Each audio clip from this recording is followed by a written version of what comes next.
Eu queria fazer uma abordagem rápida aqui, um assunto diplomático, um assunto de nível internacional.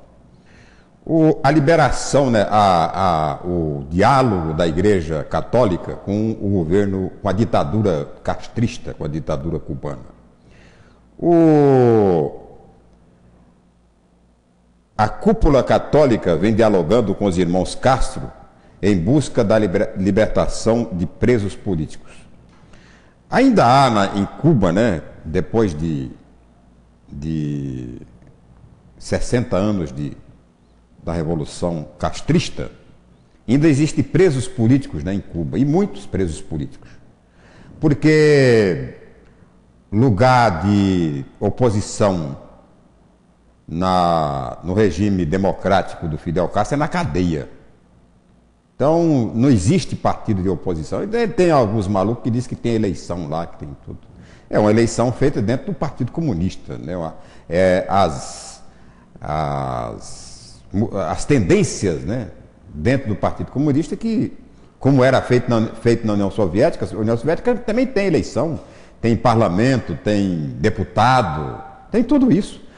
Tem lá, também tem tudo isso. Mas todos eles eleitos dentro de um partido único, né? Que tem um comando único, um comando que muda quando o partido decide que vai mudar. Não é a população que decide a mudança, como tem na China até hoje, né? Então, tem em Cuba. Então, querer defender Cuba como um regime democrático, socialista democrático, é uma tremenda de uma gozação até. É querer achar que a gente é idiota, que entende muito pouco disso. E o que eu acho mais grave, né, mais lamentável em tudo isso, é que o governo brasileiro apoia o governo. O governo brasileiro que passou, né, o Brasil que passou, pelo que continua passando Cuba, em matéria de privação de liberdades, em matéria de truculência de uma ditadura. Brasil, por questões ideológicas, né? Porque o governo tem cores de esquerda, tal, partidos de esquerda que apoiam o governo, tal. Pela origem do próprio movimento que terminou levando o Lula à presidência da República, termina apoiando esses quistos antidemocráticos, contra a liberdade que existe em Cuba, que existe na Colômbia, nas forças armadas revolucionárias da Colômbia, as Farc. Quando eu acho que o Brasil devia agir exatamente o contrário. Brasil, Venezuela, o Brasil devia agir como age a Argentina, com relação a essa história de ditadura. Tem que ser muito menos brando, né, na sua ação contra esses regimes. Contra Fidel Castro, para o restabelecimento imediato da democracia na ilha cubana, contra as Farc, prestigiando o governo colombiano, para acabar com aquela anomalia, com aquele movimento contra a democracia que existe lá na Colômbia, e agir aqui dentro do Brasil, né? Dentro do próprio Brasil, que existe movimentos, né, que existe uma reação muito grande quando se toca em uma revisão da lei da anistia, por exemplo. Ah, não pode.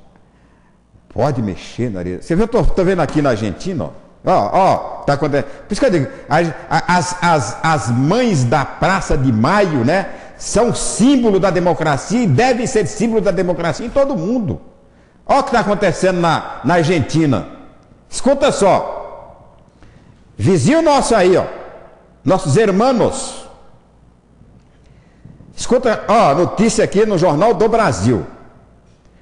O ex-general Luciano Benjamín Menéndez, também conhecido como La Hiena, somou ontem sua quarta condenação à prisão perpétua por crimes contra a humanidade cometidos durante a última ditadura argentina. O veredito faz parte de um julgamento transmitido pela televisão na província de Tucumã, norte da Argentina. Menéndez foi condenado agora por crimes de privação ilegítima da liberdade, imposição de tormentos, torturas seguidas de morte em 2 casos e homicídio de 19 pessoas, de acordo com a sentença que será lida no dia 23 de agosto. O ex-comandante do 3º Corpo do Exército, com jurisdição sobre o centro e o norte do país, havia sido condenado em 3 julgamentos anteriores à prisão perpétua, que cumpre desde 2008 numa cela comum. Eu pergunto, quantos generais que torturaram foram para a cadeia no Brasil? Quantos coronéis? Quantos tenentes torturadores foram para a cadeia? Aí se fala em... Não é, o que se fala não é voltar, né? Voltar 30, 40 anos atrás para vamos pegar agora todo mundo. Não é nem nisso, nunca se tocou nisso. O que se tocou na revisão da lei da anistia aqui no Brasil, que eu defendo, é se conhecer, né? Se conhecer a história. Abrir os arquivos para se conhecer a história da tortura no Brasil. Que as pessoas que desinformadas, até porque todos somos desinformados, que ninguém tem informação completa, acham que inclusive ali no jornal, um dia desse, que aqui no Brasil não teve ditadura, teve ditabranda. Foi muito branda, né? Branda ditadura que matou gente. Uma ditadura que tem ainda inúmeros cemitérios clandestinos que não foram ainda descobertos, né? Que estão por aí. A barbárie que cometeu a ditadura brasileira não fica atrás da barbárie que cometeu a ditadura chilena, a ditadura argentina, mesma coisa. Por quê? Porque eles trabalhavam em conjunto, tinha uma tal de Operação Condor, né? Que era tudo em conjunto, eles se entendiam. Que mataram Juscelino Kubitschek, que mataram João Goulart. A do Jango ainda está sendo levantada, já está sendo comprovada que ele foi envenenado. Que ele foi envenenado. Então isso que eu acho, que o Brasil afrouxa, né? O Brasil afrouxa, em nome da concordata, não, em nome da conciliação, dizer, toda essa história de crime, de violência, de coisa que a gente devia levantar, punir, para evitar no futuro, vai ficando, né? Vão ficando, e vão se criando heróis, né? Heróis contrafeitos. Vão se criando alguns heróis que Deus me livre, né? Um herói, o Castelo Branco, o herói, daqui a pouco o Castelo Branco vai ser tido como um grande herói nacional. Todos eles bandidos.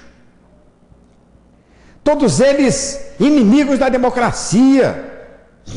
Pisotearam, rasgaram e limparam com a Constituição de 46. Eu recrimino, né, o governo do Lula